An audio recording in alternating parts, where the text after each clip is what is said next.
niché dans le haut du beffroi, ton encadrant sur 4 faces.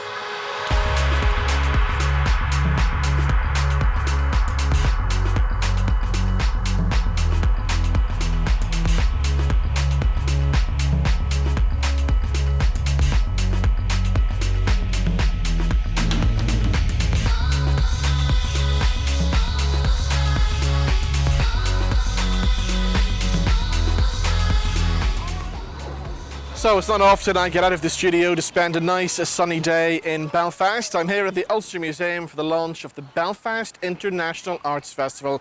The launch is taking place inside at the moment, and we'll be chatting to some of the people involved in this year's festival.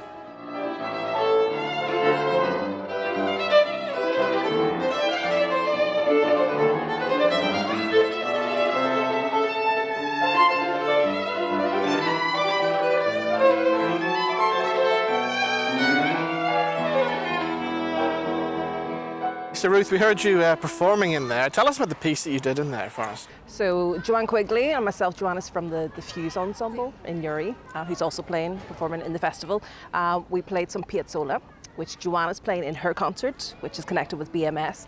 And the second piece, My Lag and Love, obviously that everybody knows, but this was a very special arrangement by Neil Martin, Belfast composer. And actually my little evening in the Belfast International Arts Festival is an album launch called Aura, which is Reimagined Irish Airs. Some well known, some not as well known. Still very beautiful, but Neil Martin has arranged them just for solo piano and recorded them over lockdown. So this is the launch evening. Excellent. So after being locked away for so long, it must be great to get back out and performing live again. It is, even though, I mean, I always laugh. I'm a definite introvert, pure, I think a lot of musicians and artists are. So I was quite happy sort of being locked away. Although, when you do start playing in a room full of people, especially after they've been locked away, you can really feel, there's such a genuine joy and gratitude with live performances now. It's very special, and it helps you to sort of relax into that mode again, because it takes a bit of time to get back into performing when you haven't been. But yeah, definitely. I mean, even the buzz today at the launch is beautiful. Brilliant. Give us the date, where and when we can see you then. So Saturday the 29th of October in Rosemary Street, First Church in Rosemary Street, which is actually where the Aura, the album, was recorded. So we always wanted to perform it there at the launch. That's a lovely venue, isn't it? It's beautiful, very intimate, a lot of history, and it's on a Saturday night, so there's no excuse for people not to be there. Exactly. Ruth, the very best of luck with the album and the launch. Thank you so much. Thank you.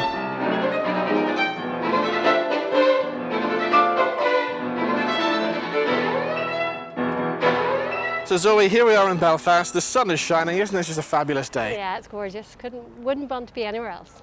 So we're talking about the International Arts Festival. Obviously, Big Telly has to be involved. So what's your involvement this year then? So we're doing a world premiere of a piece called Frankenstein's Monster is Drunk and the Sheep Have All Jumped the Fences.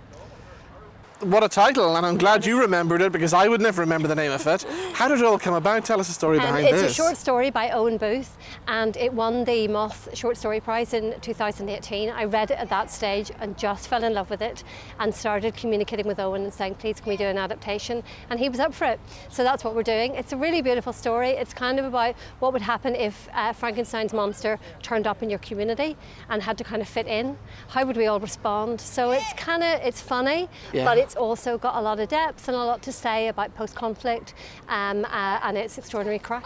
All right, so what about dates and stuff? Where can we see it? It opens at the Brian Friel Theatre on the 14th of October and runs for about 10 days there, and then we go to London and then New York, which Brilliant. is exciting. Exactly, all right. So tell us who's in it then, who've you got? We have Nikki Harley, Chris Robinson, Rodri Lewis and Vicky Allen. So 4 extraordinary actors, and they're just going to be a brilliant ensemble. It's a very, very playful ensemble piece. There's a bit of singing, a bit of dancing, a lot of fun, a lot of interaction. I think it's going to be a really exciting time. Brilliant. Well, we look forward to Frankenstein and... Frankenstein's Monster is Drunk and the Sheep Have All Jumped the Fences. I'll never remember, but we look forward to it when it comes to the festival. Thank you, Zoe. No problem. So Gary, last time I saw you, you were playing my good friend Des Lee. Yes.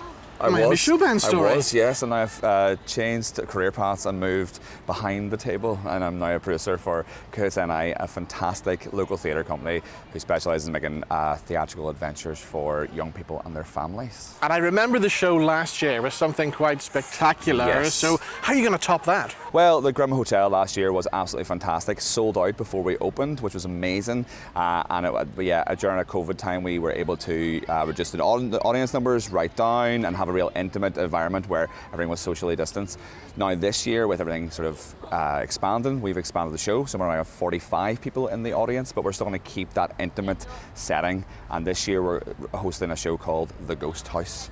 So this year is a brand new show, brand new story, but it's set in the same place. We're in Cityside Retail Centre.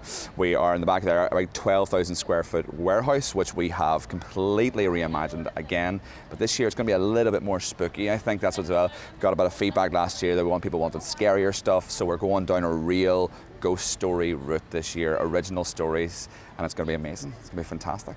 When can we see this then? We're on from the 14th of October straight through to the 31st of October. We've got, the shows are 75 minutes long and they run 5 times a day during the week and then 10 times a day at the weekends. Wow. So the shows overlap with each other, so an audience can start at 1 o'clock and then 1:45 and then 2:15 and so on, so on, so on. So yeah. Brilliant. Looking forward to it. Can't wait. Please come and see us. I will definitely. Best of luck with the show. Thank you very much. Cheers.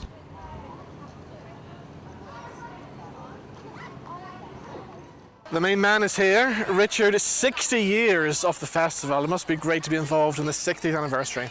It's a real privilege, Robin, I have to say. And what a joy as well, because we're really pushing the boat out this year. It opens the autumn season of the festival on the 5th of October, and we go right through to the 6th of November. Yeah. And we have work coming to us from right around the world. Yeah, Africa, Canada, everywhere this year, isn't it? But we also are able to showcase our own talent as well, and that's tremendously important. So that's why we lay great emphasis on the homegrown talent. Yeah. And we've got new work up at the Lyric Theatre from the great Conor Mitchell. Propaganda, yeah. Propaganda the musical, a really wonderful piece. One of the artists we're most proud of is our very own Una Doherty. So I hope that your viewers will have a chance to look at the programme either online or in print. Exactly. And online we're at www.belfastinternationalartsfestival.com for all your international and local cultural needs.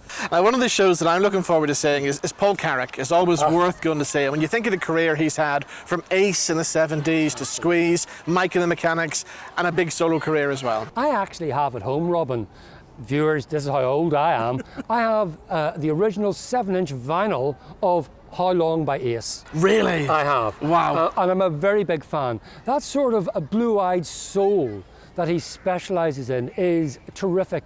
And the man is a workhorse. Yeah. He's out there, gigging around the world.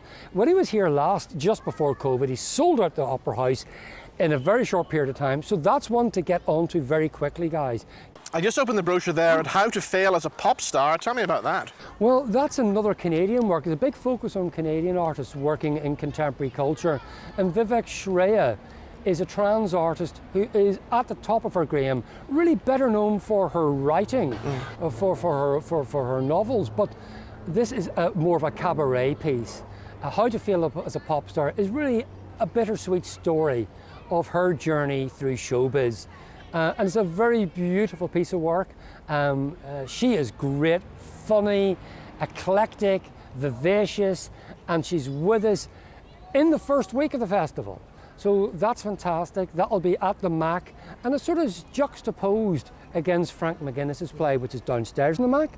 And Vivek is upstairs in the studio that first weekend in October. Brilliant. So there's something for everyone. Give us the website details to book our tickets again. Once again, it's www.belfastinternationalartsfestival.com. Brilliant. Richard, the best of luck with the festival. Thank you. And as always, it's good to see you. Thanks very much, Robin, and thank you very much to your viewers as well. Thank you.